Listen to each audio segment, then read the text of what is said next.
La quatrième limitation que j'ai pu constater euh, concernant les disciplines du champ psy, c'est que la verbalisation et l'émotionnel ne suffisent pas. Ça, c'est quelque chose qui a été plus creusé. Euh, Surtout la question de la verbalisation, bien sûr, la psychanalyse qui s'est massivement posée sur le travail de la verbalisation a été largement critiquée depuis plus d'une cinquantaine d'années maintenant. Et, euh, et donc on a déjà pas mal débroussaillé le sujet. Mais même les disciplines qui se sont éloignées, qui ont pris une certaine distance par rapport au travail de verbalisation, même ces disciplines-là sont restées dans l'idée que la verbalisation avait un côté libérateur, un côté thérapeutique. Je ne dis pas que ce n'est pas le cas.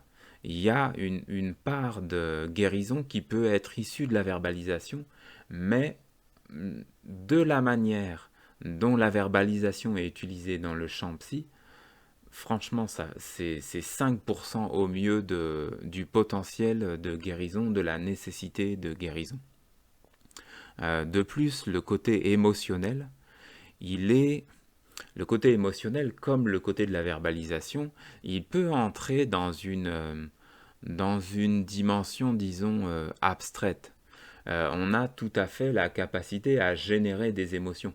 On a la capacité, en tant qu'humain, à, à assembler des représentations, à assembler des imaginations, à assembler des concepts, et à partir de ça, on va pouvoir générer nous-mêmes, hein, de manière totalement artificielle, si on peut dire, de manière totalement étrange, d'un point de vue global, on va pouvoir générer des émotions. Il n'y a aucune garantie que ces émotions-là, même si elles sont ressenties, même si elles sont exprimées, même si elles sont vécues pleinement, il n'y a absolument aucune garantie que ça va soigner qui que ce soit. C'est pareil, je ne remets pas réellement en question le travail émotionnel. Il y a dans la personnalité mortelle, stocké, engrammé, figé, refoulé, une grande quantité d'émotions.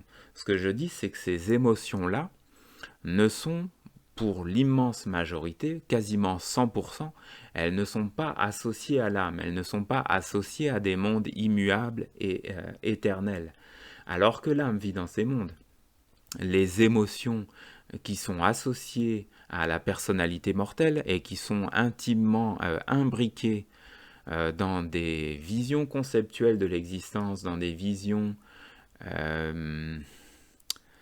dans des visions supposées de l'existence, c'est-à-dire qu'il va y avoir un côté profondément illusoire, mais qui va générer une identification et qui va générer des émotions.